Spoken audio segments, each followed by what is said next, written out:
samedi 21 mai 2016. Je me lance dans cette proposition appelée tessiture.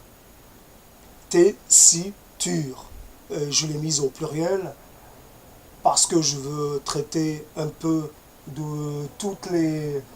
Quelque part, je fais en sorte que ce soit quelque chose qui s'exprimerait dans des registres multiples, et donc le pluriel est justifié dans ces cas-là. Et tessiture, c'est à prononcer phonétiquement, cela est assez particulier. Déjà, c'est un nom qui s'impose de par sa particularité. Il est quelque part destiné presque à un usage unique. Il est plutôt du côté du registre vocal et désigne un peu quelque part le registre de voix, ou plutôt la tonalité, ou plutôt pas le potentiel, mais plutôt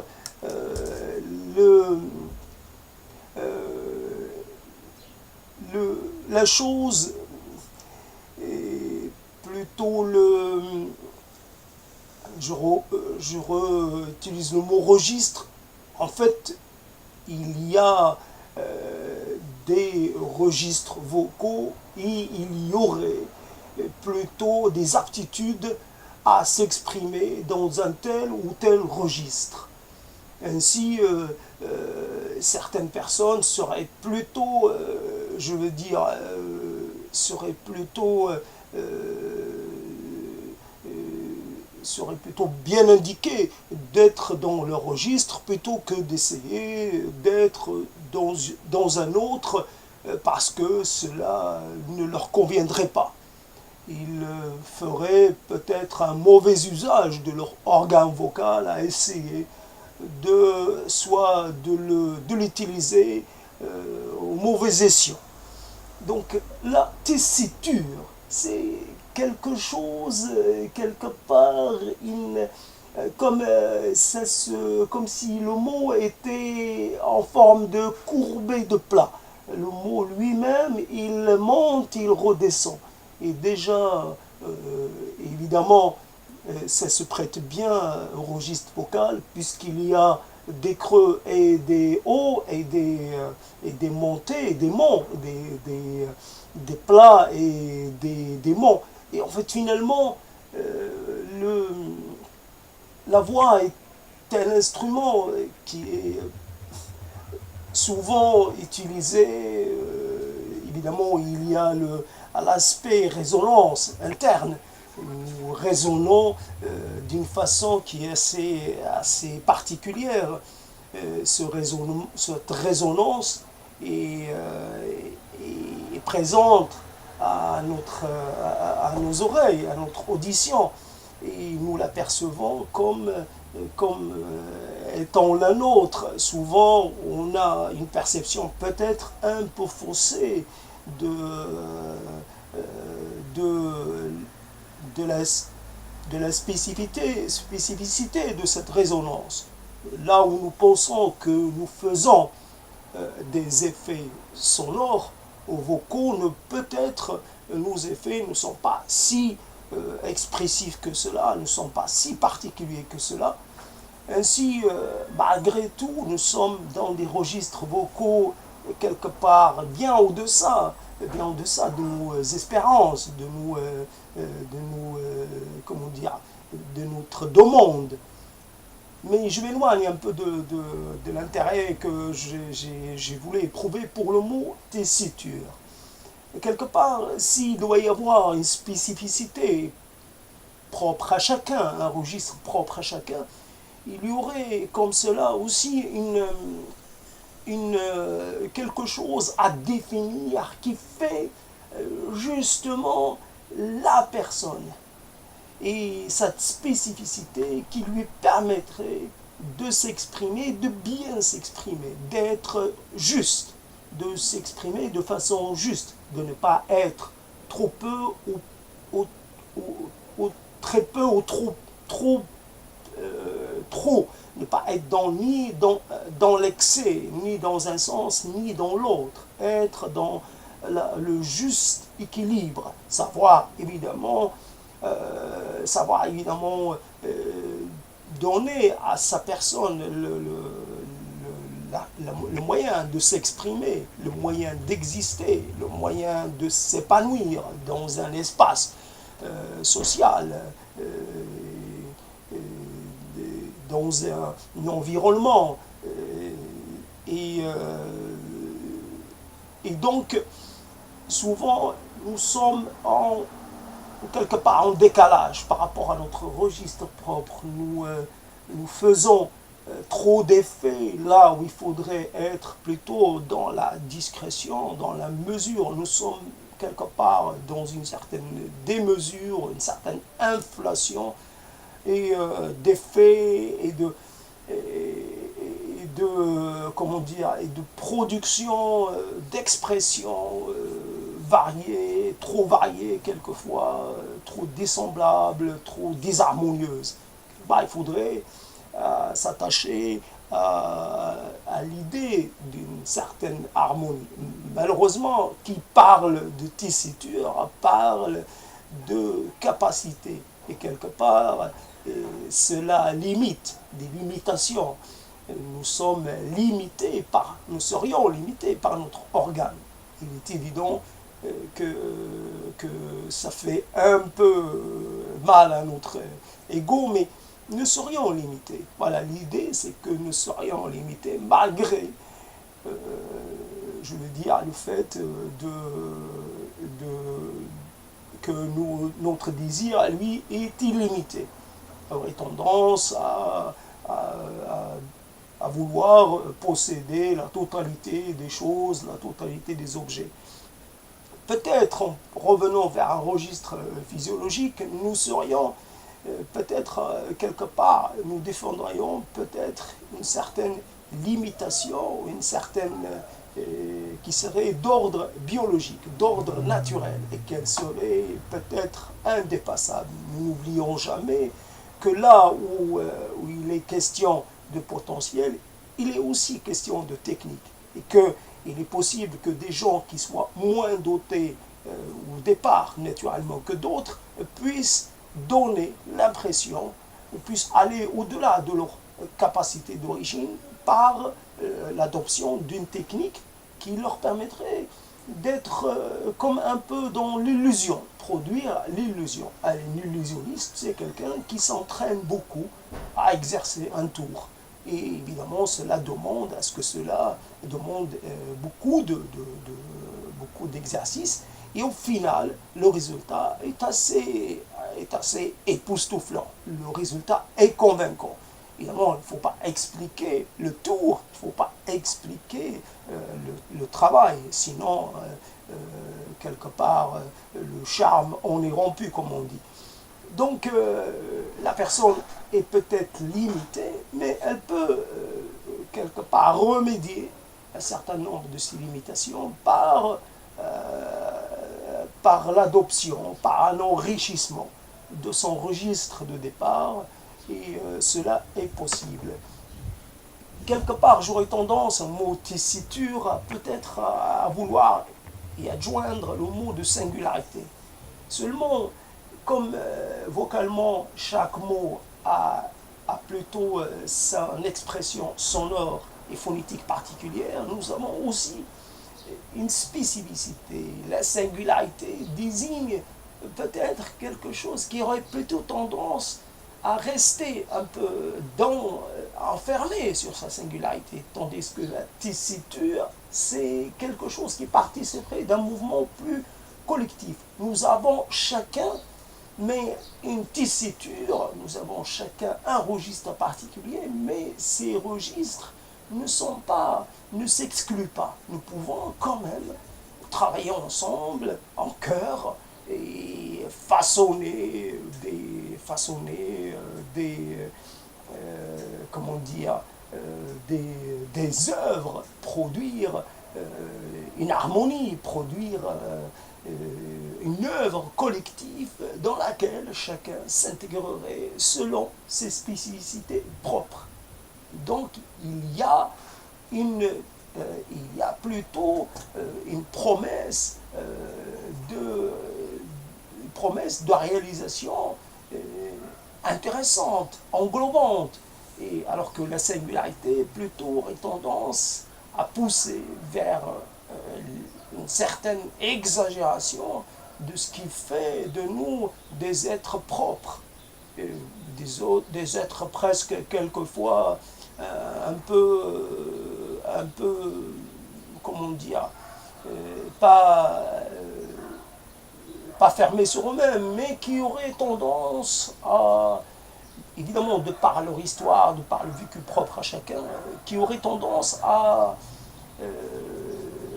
s'enfermer, à reproduire les conditions de l'enfermement. Alors que là, la tessiture, c'est quelque part aussi, à un moment donné, vouloir donner à son registre la possibilité de se développer. Et ça ne peut se développer, ça ne peut s'exprimer que dans un cadre qui puisse être un cadre de recevance. Nous avons besoin d'un public pour notre voix, comme nous aurions besoin d'un accompagnement ou d'un collectif pour mieux faire jaillir, faire exprimer notre spécificité propre. Et voilà. Donc, je n'ai pas trouvé comment aborder cette tessiture comme quelque part, ça me tournait en tête, malgré que j'y pense depuis hier, quelque chose ne vient pas. Donc c'est une proposition qui reste à faire, à construire. Évidemment, tessiture, il lui faut presque, il faut être dans un mouvement particulier, peut-être par juste en parler, par mot après mot, et non pas par une série de phrases, etc., pour parler de la tessiture. Peut-être une sorte de vocalisation différente.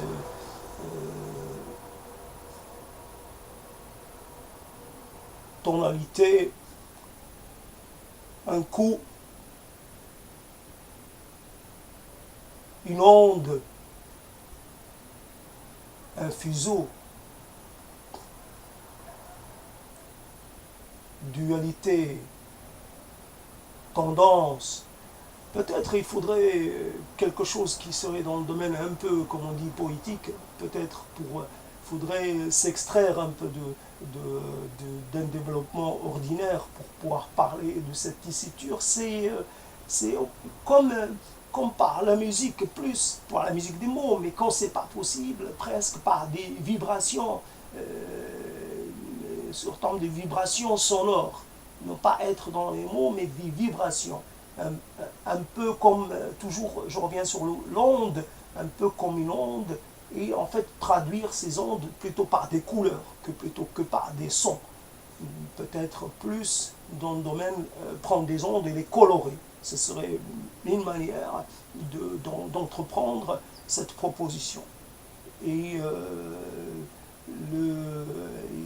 évidemment, l'onde est intéressante à cause des courbes. Et la courbe est quelque chose qui peut courir à l'infini, peut-être jusqu'à se dégrader, jusqu'à partir, jusqu'à ce que quelque part qu'elle arrive à sa fin. Peut-être qu'il y a une fin pour les ondes, peut-être qu'il n'y en a pas, peut-être que les ondes s'expriment, puis après, évidemment, si elles rencontrent un obstacle, elles reviennent à leur source, elles sont réfléchies, elles sont repoussées. Imaginez des choses avec les ondes. Tessiture, ce serait comme ça des choses que je mettrais entre, comme des choses qu'on glisserait entre, quelque part, dans un livre, je glisserai un petit mot. Et c'est cela que je voudrais exprimer au niveau des mots. Je glisserai quelque chose et discrètement. Et je laisserai cette chose-là dormir, attendre le moment de la révélation, qui évidemment viendrait ou viendrait pas. Donc, confier quelque chose sur un mode discret, faire quelque chose de façon discrète et la laisser prendre, s'installer, et vivre sa vie, évidemment, la moins bruyante possible, comme un côté, en fait, ça se passe, mais de façon continue, mais très calme. L'objet vit, mais une vie discrète, dissimulée. Il y a un côté dissimulé dans le côté, donc dans la tessiture, comme quelque part, voilà, un message qu'on laisserait pour les temps à venir, et des choses, voilà, non, plutôt des choses qu'on glisserait entre un instant et un autre, on glisserait quelque chose discrètement. Un morceau de vie glissé discrètement entre deux instants de vie. Et ce mot, je ne sais pas, il s'intercalerait, mais il s'agrégerait ou pas, mais quelque part entre deux, voilà, qu'entre deux vagues, on glisserait une sous-vague, quelque chose qui serait, de façon discrète, mais qui accompagnerait quand même le mouvement de vague essentiel. Ainsi, c'est plus dans le domaine, la tessiture s'exprimer dans un domaine visuel plutôt que dans un domaine sonore. Donc je reviens de nouveau à la couleur, et donc je reviens au visuel, et ça a besoin d'un traitement visuel ou un traitement abstrait, donc des sons abstraits qui seraient peut-être des sons musicaux, et que eux, comme on voit, donc la musique n'a pas besoin de mots, et évidemment les mots à un moment donné ils sont trop comment dire, les mots n'ont pas d'étendue, alors que la musique, elle, peut avoir une étendue. Un mot pour recevoir des développements, pour recevoir des définitions, peut être étoffé, mais par contre, de la musique, ça peut être, ça n'a pas besoin d'être défini par des mots. Une musique peut exister par elle-même, et donc l'onde, elle peut exister, elle n'a pas besoin d'être définie, elle peut exister en tant que telle, il suffit qu'elle existe et qu'on la regarde et qu'on en ait conscience, et cela suffit, on n'a pas besoin en plus d'avoir un développement sur sa nature, ou sur son origine, ou sur son destin, ou sur ses configurations, etc. etc. Donc je développe, j'essaie, en tout cas, je ne trouve pas trop, pas trop comment entreprendre, comment m'attaquer à cette tessiture. Peut-être arrêter de rester sur le mot TT, avec TCT, TT, et avec ces sons, travailler sur les sons, et juste avec les T, ta, ta, ta, et avec les deux S, avec le S, avec ce sifflement entre les deux, et peut-être travailler sur comme en fait, ces deux T qui restent comme des marques, comme des choses saillantes, qui, quelque part, des poteaux indicateurs, ou quelque part des verticalités, alors que, évidemment, les S sont plutôt des courbes, et quelque part, tout en courbe, et quelque part, les deux là, et donc tété, c'est tété, tété, tout ta ta ti ta, et t c'est tété, tout ta ti ta, quelque chose dans ce genre. Je ne suis pas habitué à cet exercice, et donc je ne peux pas le faire, mais quelque part c'est encore peut-être au-delà de la tentative. Cette tentative, évidemment, raté, mais il ne faut pas avoir honte, évidemment, de faire toutes les tentatives qu'on veut. C'est ouvert, puisque c'est une proposition ouverte, il n'y a pas d'exigence de résultat de quelque nature que ce soit. Évidemment, donc, je vais mettre fin à cet exercice, n'ayant pas pu l'amener plus loin ce qu'il est possible à l'instant. Et donc, tessiture, cela reste un mot à prendre, cela reste une sonorité intéressante, sonorité parlante, évidemment signifiante, mais surtout parlante.